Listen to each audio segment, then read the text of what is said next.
அந்த காலத்துல அதாவது தாத்தா பாட்டி காலத்துல வந்து இந்த ஜாதகம், இந்த பஞ்சாங்கம் இதெல்லாம் நெறைய பார்ப்பாங்க. அவங்க வந்து ஆணாதிக்கம் செலுத்தி 10 வயசு மூத்த ஆண வந்து ஒரு பெண்ணுக்கு கல்யாணம் பண்ணலாம். அதே இது இப்ப ட்ரெண்ட் மாறி போய் 10 வயசு மூத்த பொண்ண கல்யாணம் பண்ணா மட்டும் ஏன் சார் கலாய்க்கிறாங்க? இல்ல இத கலாய்க்கிறதுக்கு ஒண்ணுமே இல்லைங்க. இப்ப அவங்க பஞ்சாங்கம் பார்த்து தான் கல்யாணம் பண்ணுவீங்கன்னு நீங்க சொல்றீங்க. இதெல்லாம் பார்க்காம தான் கல்யாணம் பண்ணாங்க. பஞ்சாங்கம் பார்த்து, ஜாதகம் பொருத்தம் பார்த்து கல்யாணம் பண்ணுறது இப்ப தான். இதுக்கு முன்னாடி வந்து யாருமே பஞ்சாங்கமோ, திருமண பொருத்தமோ யாருமே பார்க்கல. அவங்க வந்து என்ன பண்ணாங்க அப்படின்னா, சொந்த விட்டு போகக்கூடாதுன்னு தாய்மாமன் பிள்ளையோ, அத்தை பிள்ளையோ, மாமன் பிள்ளையோ தான் கல்யாணம் பண்ணி வச்சாங்க. இப்போ வந்து இந்த ஸ்டேட்டஸ்னு ஒண்ணு வந்து நான் என் பையன் படிச்சிருக்கிறான், அல்லது என் பையன் ஃபாரின்ல வேலை பார்க்குறான், என் பையன் செட்டில் ஆயிட்டான்.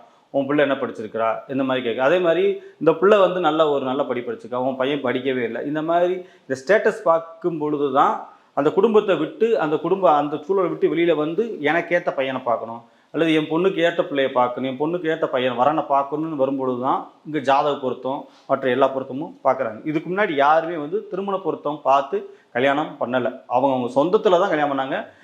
சொந்த விட்டு போகக்கூடாதுன்னு கல்யாணம் பண்ணாங்க.